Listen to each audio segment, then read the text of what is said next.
Hello and welcome back to An Old Man Watches. And today I'm going to be talking about Zack Snyder's 2009 adaptation of the comic book series Watchmen. And the film, like the comic before it, takes place in an alternative history where costumed crime fighters emerged in the late 30s and early 40s. After a brief period of notoriety, these masked vigilantes faded out of the limelight shortly after the end of World War II. But then, in the 60s, a bizarre accident at a secret research laboratory led to the creation of the world's first true superhuman. This man had gained complete control over atomic matter in general, and with these amazing powers became known as Dr. Manhattan. And with the emergence of Dr. Manhattan and the rise of a new generation of costume crime fighters of incredible ability, the United States gained possession of a resource that destabilised the political world situation. They won the World War, they took a preeminent position, and by the mid-1980s, when the movie is set, the doomsday clock is ticking ominously close to Armageddon as the United States and the USSR see tensions rise between them. And then, in the midst of all this, one of the famous costumed crime fighters is murdered. And, with varying degrees of enthusiasm for the task, his former colleagues begin to try to investigate why he was killed and who did it. What they discover will change their lives and possibly the fate of the world. So, full disclosure, I'm not generally much of a fan of Zack Snyder's films. I liked his Dawn of the Dead remake okay, but you only have to look back to my video from July to see that I wasn't much impressed by 300. And as for Sucker Punch, the movie he would make after Watchmen, well, you'd have to pay me quite well to get me to sit through that mess again.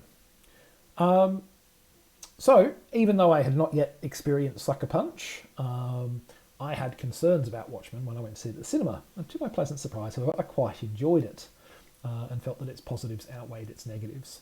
Not everyone agreed, mind you, and the film remains a contentious one, particularly among comic book fans. Let's dive into the good and bad of the movie, at least from my perspective. And for clarity, since there are several versions of this movie, all my comments here are referring to the original theatrical release of the film, not any kind of director's cut or ultimate edition. So the original Watchmen was a 12-issue maxi-series published in 1986 and 87. Written by Alan Moore, it was a complexly structured narrative involving parallel storylines that were each other's fractured mirrors and became one of the most critically renowned and influential comic books of an entire generation. It was so successful that it drew attention even from the mainstream media, with Time magazine hailing it as a superlative feat of imagination. So Snyder and his screenwriting team had big boots to fill, and I mostly think they've done a good job, though many fans of the comic vocally disagreed, dismissing the film as a mindless action movie without the subtlety and wit of the original. I think this is a bit harsh. It's true that the movie excises the parallel story within a story structure that Miller used, but to include it would have ballooned the already long film well over the 3-hour mark. Now, today, in a Marvel Cinematic Universe dominated marketplace, that probably wouldn't have actually raised too much eyebrows. But in 2009, it was not a realistic option. With the primary storyline, which of course it did keep, the film actually mostly sticks pretty close to the source material. It deviates only in the details, at least until the revelation of the villain's plan. This is rather different from the one in the comic, but I'll let you into a secret that might get my nerd card revoked. I thought the plan in the comic book was thoroughly stupid, and the movie's version is considerably better. Compounding my crimes against nerdery, I also think that the movie version is thematically stronger and better aligned to the rest of the plot. Ironically enough, despite the strident complaints that the film dumbed the plot down too much and did not live up to the source material, Snyder's movie would also attract significant criticism for being too slavishly loyal to the comic. I don't think he could win on this one, basically. Whatever his flaws as a filmmaker, in my opinion, he has plenty, Zack Snyder can generally be relied on to provide a strong visual style and pizzazz, and he does so here. he might be prone to over-drenching his visuals in orange and teal, and of forgetting to have any emotionally compelling resonance or significant plot behind them, but by golly, his films generally do look pretty. Watchmen definitely sees him delivering on the visual style front. The film looks great. It's got excellent costumes, visceral fight scenes, and plenty of compelling use of stark lighting. As with the earlier 300, Snyder has gone out of his way to capture the visuals of the source material on the screen. The key difference between the two films is that the comic of Watchmen had a far more vibrant palette than Frank Miller's Spartan propaganda, and as a result, the movie adaptation looks, in my opinion, far more dynamic and interesting.